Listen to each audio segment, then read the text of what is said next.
Hello everyone, मी जाकीर शेख, संचालक vision academy Gokunda Kinwat. आजच्या या व्हिडिओमध्ये आपण 9 ऑगस्ट 2023 रोजी झालेला वनरक्षक भरतीचा शिफ्ट क्रमांक 2 चा पेपर अभ्यासणार आहोत, ज्यामध्ये इंग्रजीचे 15 प्रश्न आहेत. अपेक्षा करतो की तुमचा अभ्यास इंग्रजीचा सुरळीत चालू असेल आणि तुमच्या अभ्यासामध्ये भर पडण्यासाठी आपण आज या 15 PYQ चा अभ्यास करणार आहोत. तर सुरुवात करूयात. पहिला प्रश्न काय म्हणतो पहा, select the most appropriate option to fill in the blank. रिकाम्या जागी आपल्याला योग्य तो शब्द फिल करायचा आहे. आणि सदरील जो प्रश्न आहे हा कशावर आधारित आहे? हा आर्टिकलवर आधारित प्रश्न आहे. आर्टिकल्सवर आहे. आर्टिकल्सवर पहा, hair is dash dash school I studied in. पहा, हीच ती शाळा आहे ज्याच्यामध्ये मी शिकलो. आता इथं जे या शाळेविषयी आपण बोलत आहोत ती शाळा एक पर्टिक्युलर स्पेसिफिक स्कूल झाली, ज्याच्याबद्दल निश्चित आपण माहिती सांगत आहोत. अशा वेळेस आर्टिकल आपल्याला डेफिनेट आर्टिकल यूज करावं लागेल. त्याच्यामध्ये फर्स्ट ऑप्शन जो आहे हा द, हा इथं आन्सर करेक्ट आहे. Hair is the school I studied in. कारण आपण त्या शाळेविषयी बोलत आहोत ज्या शाळेमध्ये आपण शिकलो, आपल्याला तिच्याविषयी माहिती आहे. आणि ज्या ठिकाणी निश्चित माहिती असते त्या ठिकाणी डेफिनेट आर्टिकल द हे उपपद वापरतात. नेक्स्ट क्वेश्चन बघा काय म्हटलेले आहे. The child refuse to give his crayons. क्रेयॉन्सचा अर्थ तुम्हाला माहित असेल, ज्याला आपण रंगीत खडू म्हणतो. काय आहे? रंगीत खडू म्हणतो. Saying they R. पहा, आता रेफ्युज्ड म्हणजे काय असतो? याचा अर्थ नाकारणे, नाकारणे, रिजेक्ट करणे, ज्याला म्हणतो आपण रेफ्युज्ड. बरोबर आहे ना? आता याच्यामध्ये दे आर इथं आपल्याला वापरायचा आहे. पहा, प्रॉपर इथं प्रोनाउन यूज करायचा आहे. आणि तो जो प्रोनाउन आहे याच्यामध्ये मायसेल्फ हा शब्द आपण वापरू शकत नाही. त्याच्यानंतर दुसरा जो आहे माइन इथं आपण वापरू शकतो. का? याचा अर्थ असा होतो की पहा, the child refuse to give his crayons. बालक काय क्रेयॉन्स देण्यासाठी तो नकारला. का? Saying they are mines. तो म्हणत आहे की ते त्याचे आहेत. आणि जेव्हा त्याचे आहेत, माझे आहेत, आपले आहेत असे शब्द आपण वापरतो त्या ठिकाणी आपण काय दर्शवतो? मालकी दर्शवतो. काय दर्शवतो? मालकी दर्शवितो. आणि मालकी दर्शवण्यासाठी त्या ठिकाणी कोणता प्रोनाउन वापरतो? पॉझेसिव्ह. पॉझेसिव्ह प्रोनाउन यूज करतो. पॉझेसिव्ह प्रोनाउन आपण यूज करतो. आणि मालकी दर्शवण्यासाठी पॉझेसिव्ह प्रोनाउन आपला माइन जो आहे हा शब्द काय आहे? करेक्ट आहे. म्हणून ज्या ठिकाणी एखादी वस्तू आपली असेल, जिच्यावर आपला हक्क आहे, त्या गोष्टीचं वर्णन करण्यासाठी किंवा त्याच्याविषयी सांगण्यासाठी आपल्याला मालकी दर्शक सर्वनामच वापरावं लागेल. Option number 2 is correct. त्यानंतर नेक्स्ट क्वेश्चन पहा, इथं पॅराजम्बल्डवर आधारित क्वेश्चन आहे. आता इथं ग्रुप वर्क विषयी बोललेले आहेत. कशाविषयी बोललेले आहेत? Group work. मेन ज्याच्या ह्या 4 सेंटेन्सची जी थीम आहे ती आहे ग्रुप वर्क विषय आहेत. इथं ग्रुप वर्क काय काय म्हणलेलं आहे पहा. आता in class we often use to work in group. वर्गामध्ये आपण सर्वजण समूहाने काम करतो. बरोबर आहे. Sometime it's difficult because we can't. काही वेळेस आपण काही गोष्टी करू शकत नाही. का करू शकत नाही? And at other times we forgot to do. काही गोष्टी करायच्या राहून जातात. Talk about other things. इतर गोष्टीविषयी आपण बोलतो. Further everyone also talks at the same time. सर्वजण एकाच वेळेस बोलतात, गोंधळ करतात. Or people speak very loudly. आणि त्या मोठ्याने बोलतात. म्हणजे जेव्हा आपण समूहाने जेव्हा आपण काम करतो तर ग्रुप वर्क मध्ये काही गोष्टी डिस्टर्बन्स करतात. तर हे जे दिलेलं आहे हे उतारा, याच्या 4ही सेंटेन्सचा सिक्वेन्स करेक्ट आहे. कारण इथं वी हा इथं ऑलरेडी सब्जेक्ट आलेला आहे. वाक्याची सुरुवात तिथून झालेली आहे. म्हणून ABCD हा जो पर्याय आहे 1, 2, 3 आणि 4 हे करेक्ट आहे. याच्यामध्ये ऑप्शन नंबर ABCD जो आहे हा कोणता आहे? ऑप्शन नंबर 4 काय आहे? 2 काय आहे? करेक्ट आहे ABCD. तर याच्यामध्ये ग्रुप वर्क विषयी बोललेलं आहे.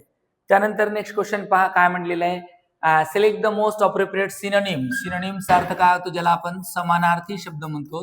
समानार्थी शब्द आपल्याला हे करायचा आहे. इथे आहे एलिंग. एलिंगचा अर्थ काय होतो? अस्वस्थ वाटणे. अस्वस्थ वाटणे, ज्याला कम्फर्टेबल न वाटणे म्हणतो. पहा, पेनीलेस याचा अर्थ काय होतो? ज्याला आपण म्हणतो पैसे नसणे. बरोबर आहे ना? कवडी सुद्धा नसणे. हंबल. हंबलचा अर्थ काय होतो? नम्र होतो. डेस्टिट्यूट. डेस्टिट्यूटचा अर्थ काय होतो? ज्याला आपण दरिद्री म्हणतो. काय आहे? दरिद्री, बरोबर आहे ना. आणि त्याच्यात अनवेल, अनवेलचा अर्थ काय होतो, ज्याला आपण म्हणतो अस्वस्थ वाटणे, हा याचा सिनोनिम्स आहे. कोणाचा? या शब्दाचा सिनोनिम्स आहेत, हे एक लक्षात ठेवा. ऑप्शन नंबर 4 जो आहे हा काय आहे इथं करेक्ट आहे. त्यानंतर नेक्स्ट क्वेश्चन पहा. इथं काय म्हणलेलं आहे, प्रोवर्ब विचारलेले आहे. प्रोवर्ब, प्रॉपर प्रोवर्ब इथं आपल्याला फाइंड मिनिंग सांगायचं आहे. हेस्ट मेक्स वेस्ट, ज्याला अतिघाई संकटात नेई म्हणतो. घाईने केलेले काम व्यवस्थित होत नाही. घाईने केलेले कार्य काय आहे, व्यवस्थित होत नाही. व्यवस्थित होत नाही, ज्याला मराठीमध्ये आपण म्हणतो अतिघाई संकटात नेई. पहा आता याच्यामध्ये 4 पर्याय आहेत. अर्थ दाखवणारी आपल्याला योग्य ती म्हण निवडायची आहे. You make mistakes when you try to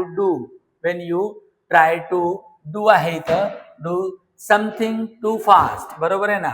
you make mistakes when you try to do something too fast. एखादी गोष्ट आपल्याला करायची असेल गडबडीमध्ये तर याच्यामध्ये काय आहे, बऱ्याच मिस्टेक्स होतात. तर याच्यामध्ये ऑप्शन नंबर हा एक पहिलाच करेक्ट आहे. उर्वरित पहा, डू नॉट वेस्ट थिंग्स हा इरिलेटेड आन्सर आहे. वेस्ट थिंग्सचा काही विशेष नाही याच्यामध्ये. वन कॅन क्विकली मेकचाही इथं विषय नाही. आणि थ्रो अवे वेस्ट बिफोर हा सुद्धा नाही. ऑप्शन नंबर 1 इज करेक्ट आहे. घाईने केलेले कार्य काय आहे, व्यवस्थित होत नाही. त्यानंतर 6वा प्रश्न आहे, वन वर्ड सबस्टिट्यूट आहे. शब्दसमूहाबद्दल काय करायचं, एक शब्द इथं निवडायचा आहे. We did not have any heavy showers, it was only light rain falling in very fine drops. जास्त अतिवृष्टी नाही, हेवी रेन्स नाही, रिमझिम पाऊस आहे. रिमझिम पाऊस साठी आपल्याला शब्द योग्य तो निवडायचा आहे. त्याच्यामध्ये नंबर 1 आहे ट्रिकल आहे. ट्रिकलचा अर्थ काय होतो, हळूहळू वाहने. हळूहळू वाहने हा आहे. हळूहळू वाहने हा नाही. फ्लड आहे, फ्लडला आपण पूर म्हणतो, हा सुद्धा नाही. मिस्ट आहे, मिस्टचा अर्थ काय होतो, याच्यामध्ये धुके शब्द वापरतो, हा सुद्धा नाही. ड्रिझल आहे, ड्रिझल म्हणजे काय आहे, रिमझिम पाऊस. रिमझिम पाऊस यासाठी आपण शब्द वापरतो, कोणता आहे, ड्रिझल. म्हणजे काय, light rain falling in very fine drops, याला आपण रिमझिम पाऊस साठी ड्रिझल शब्द वापरतो. पहा नेक्स्ट क्वेश्चन आहे, select the most appropriate option to fill in the blanks. रिकाम्या जागी योग्य तो शब्द भरायचा आहे. आणि सदरील जो प्रश्न आहे हा प्रश्न कशावर आहे, आर्टिकल्स वर आहे. पहा, Leena bought herself dash dash chocolate ice cream at dash dash shop. इथं चॉकलेट शब्द करिता आपल्याला आर्टिकल वापरायचा आहे. आणि दिलेला जो नेम आहे हा नेम याची सुरुवात कॉन्सोनंट न झालेली आहे. आणि दुसरी गोष्ट याच्याविषयी डेफिनेट इन्फॉर्मेशन नाही, कोणता चॉकलेट आहे काय नाही. म्हणून इथं पहिल्यांदा आपल्याला काय करावं लागेल, ए हा आर्टिकल घ्यावा लागेल. आणि दुसरी महत्वाची गोष्ट आहे, आता तिनं कुठे घेतली ते शॉप विषयी माहिती आहे, पर्टिक्युलर आहे, तिथं आपल्याला आपण द शॉप हा शब्द वापरू शकतो. तिथं आहे द शॉप, बरोबर आहे ना. कधी कधी आर्टिकल जे आहेत हे आपल्याला ऍडजेक्टिव्ह डेमॉन्स्ट्रेटिव्ह साठी सुद्धा आपण वापरतो. तर इथं जे करेक्ट जो आन्सर आहे याच्यामध्ये कोणता आहे, आपण द हा शब्द इथं वापरू शकतो. म्हणजे ऑप्शन नंबर 4 जो आहे हा करेक्ट आहे. त्यानंतर नेक्स्ट क्वेश्चन बघा काय म्हणलेलं आहे, अँटोनिम्स विचारलेले आहे. अँटोनिम्सचा अर्थ ज्याला आपण विरुद्धार्थी शब्द म्हणतो, जॅग आहे, बरोबर आहे ना. जॅग या शब्दासाठी आपण मराठीमध्ये कोणता शब्द वापरतो, दातेरी म्हणतो आपण. दातेरी म्हणजेच एक प्रकारचं काय असते, टोकदार जो म्हणतो आपण, टोकदार असलेला, टोकदार. दातेरी किंवा टोकदार आहे. याच्यामध्ये स्टिफ आहे, स्टिफचा अर्थ काय होतो, कडक होतो. काय होतो, कडक. दुसरा आहे स्मूथ आहे, स्मूथ म्हणजे काय आहे, मऊ आहे.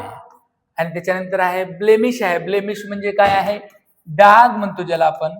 आणि कोर्स म्हणजे काय आहे, याला आपण खडबडीत म्हणतो, खडबडीत. हे 4 आहेत. आता आपल्याला विरुद्धार्थी शब्द इथं विचारलेला आहे.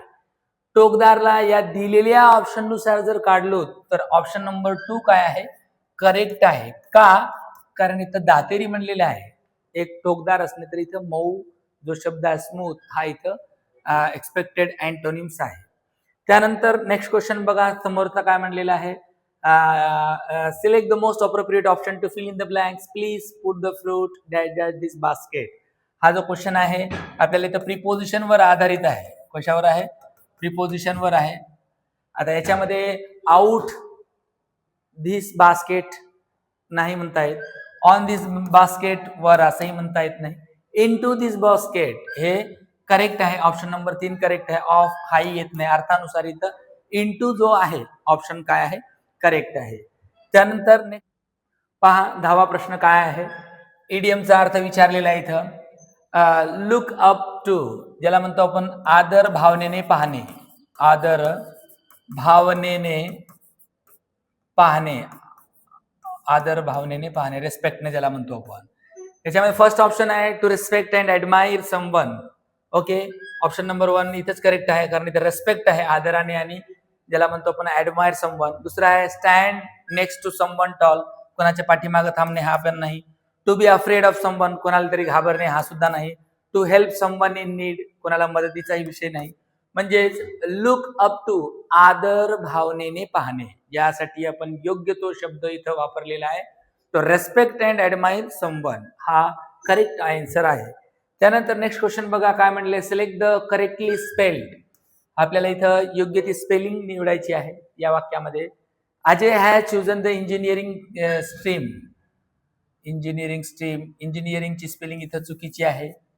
त्याच्यानंतर दुसरा जो आहे इंजिनिअरिंग, ENGINN, ही पण स्पेलिंग चुकीची आहे.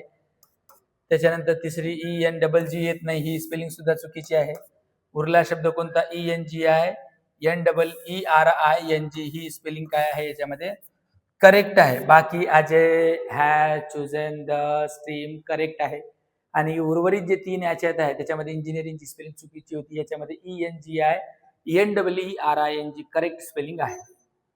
त्यानंतर नेक्स्ट क्वेश्चन बघा, dad dash you don't want coffee, I can make some tea for you. आता बघा ह्याच्यामध्ये कंडिशनल सेंटेन्स वापरलेले आहे. याच्यामध्ये अर्थानुसार जर आपण बघितलो तर ऑप्शन नंबर 1 हा उत्तर करेक्ट येतो. काय येतो अर्थ पहा, if you don't want coffee, जर तुला कॉफी नाही पाहिजे तर I can make some tea for you, मी तुझ्याकरिता चहा बनवू शकते. आता सो ही येत नाही, हाऊ एव्हर येत नाही, आणि थॉट बी येत नाही. का, याच्यामध्ये कंडिशन आहे. कोणती कंडिशन आहे की जर कॉफी नाही आवडत असेल, कॉफी जर नाही पाहिजे असेल, तर तिथं आपण दुसरा अल्टरनेट ऑप्शन काय त्याच्यामध्ये तीच आहे. म्हणून अर्थानुसार सुद्धा कधी कधी आपल्याला शब्द फिल करावे लागतात. त्यानंतर नेक्स्ट जो क्वेश्चन आहे पहा, याच्यामध्ये करेक्टली स्पेल्ड शब्द आहे, योग्य तो शब्द निवडायचा आहे. तर टेलिव्हिजनची स्पेलिंग इथं पहा, करेक्ट जी स्पेलिंग आहे याच्यामध्ये टेलिव्हिजन ही स्पेलिंग रॉंग आहे. TELEVISION ही स्पेलिंग करेक्ट आहे. ऑप्शन नंबर 2 करेक्ट आहे. ही पण स्पेलिंग रॉंग आहे, आणि याच्यामध्ये हे सुद्धा रॉंग आहे. तर ऑप्शन नंबर 2 जो आहे करेक्ट आहे, टेलिव्हिजन, TELEVISION, टेलिव्हिजन ज्याला म्हणतो आपण. त्यानंतर पहा नेक्स्ट जे आहे, हा पॅराजंबलवर आधारित एक पॅरेग्राफ आहे, आणि याच्यामध्ये 4 जे सेंटेन्स दिलेले आहेत, 4 सेंटेन्स कशाविषयी आहेत, तर याच्यामध्ये सगळ्यात महत्वाचं काय कशाविषयी बोललेलं आहे, डिजिटल सिटिझनशिप विषयी बोललेले आहे. डिजिटल सिटिझनशिप, डिजिटल नागरिकत्व. आता हे काय नवीन नागरिकाचा प्रकार नाही, पण जेव्हा आपण डिजिटल सिटिझनशिप याचा अर्थ इथं एक्सपेक्टेड जर गृहीत धरलो, जेव्हा आपण ऑनलाईन प्लॅटफॉर्मवर जे सोशल मीडियाज वगैरे वापरतो त्याविषयी किती काळजी घेतो, किती त्याचा सदुपयोग करतो, आणि त्याचबरोबर किती त्याला आपण सकारात्मक वेतेने घेतो, आणि त्याला आपण कशा प्रकारे काळजी करतो, या गोष्टींचा अर्थ इथं डिजिटल सिटिझनशिप आहे. कारण डिजिटल सिटिझनशिप विषयी माहिती सांगितलेली आहे, तर वाक्याची सुरुवात आपल्याला सब्जेक्टनं करावं लागेल. सब्जेक्ट मग हा एव्हरीवन टॉकिंग अबाउट, प्रत्येक जण इथं काय आहे विचारतो, काय विचारतो की डिजिटल सिटिझनशिप काय आहे, बट व्हॉट इज इट, हा फर्स्ट आहे. त्याच्यानंतर सेकंडला आपण म्हणू शकतो काय आहे की we use the word digital talk, हे आहे we use the digital talk about computer technology being a citizen means that you belong to a group of people, हा आहे. त्याच्यानंतर आपण थर्डला घेऊ शकतो काय आहे, हा वाक्य, digital citizens can use technology to communicate with others online and know how to use the internet safe and responsible way, ज्याला सुरक्षित मार्गानं जबाबदारीनं इंटरनेटचा वापर करणे, याला डिजिटल सिटिझनशिप म्हणतात. आणि शेवटी आपल्याला प्रश्न विचारलेला आहे, are you a good digital citizen, तुम्ही आहात काय गुड डिजिटल सिटीजन. म्हणजेच वाक्यात सुरुवात CBAD हा करेक्ट आहे. CBAD ऑप्शन नंबर 2 जो काय आहे हा करेक्ट आन्सर इथे दिलेला आहे. त्यानंतर नेक्स्ट क्वेश्चन बघा, select the option that can be use as one word substitute आहे. शब्दसमूहाबद्दल एक शब्द आपल्याला इथे घ्यायचा आहे. A large crowd of people, especially one that was disorderly and wanted to cause trouble or violence, had gathered in front of the factory. Violence म्हणजे ज्याला आपण हिंसा म्हणतो. काय म्हणतो? हिंसा. बरोबर आहे ना? आता याच्यामध्ये शब्दसमूहाबद्दल एक शब्द निवडायचा आहे. अशा लोकांचा जमाव जे मवाली टाईप असतात, गुंड टाईप असतात आणि त्यांचा हेतू काय असतो? जमाव करणे आणि हिंसा करणे, दंगे घडून आणणे. यासाठी योग्य तो शब्द आपल्याला इथे वापरायचा आहे. पहा, पहिला जो आहे ऑप्शन मॉब. मॉब म्हणजे हाच पर्याय बरोबर आहे. ज्यांना म्हणतो आपण मवाली लोकांचा जमाव. कोणत्या लोकांचा?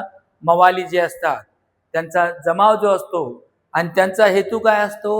अशांतता राखणे, शांतता नाही, अशांतता निर्माण करणे आणि हिंसा करणे.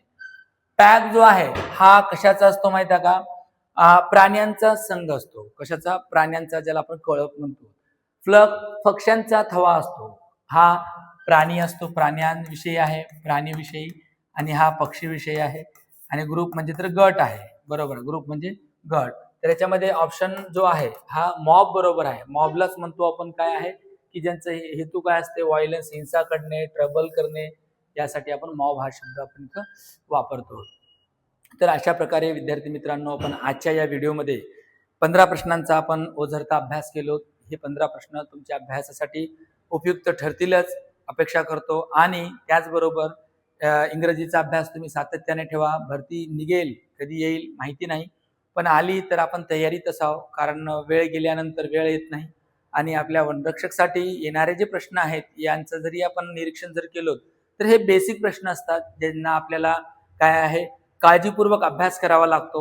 इथं आपण थांबूयात आणि पुढील व्हिडिओमध्ये आपण काय करूयात, अशाच प्रकारे अजून एखाद्या पेपरचं विश्लेषण घेऊयात. थांबू आपण. धन्यवाद.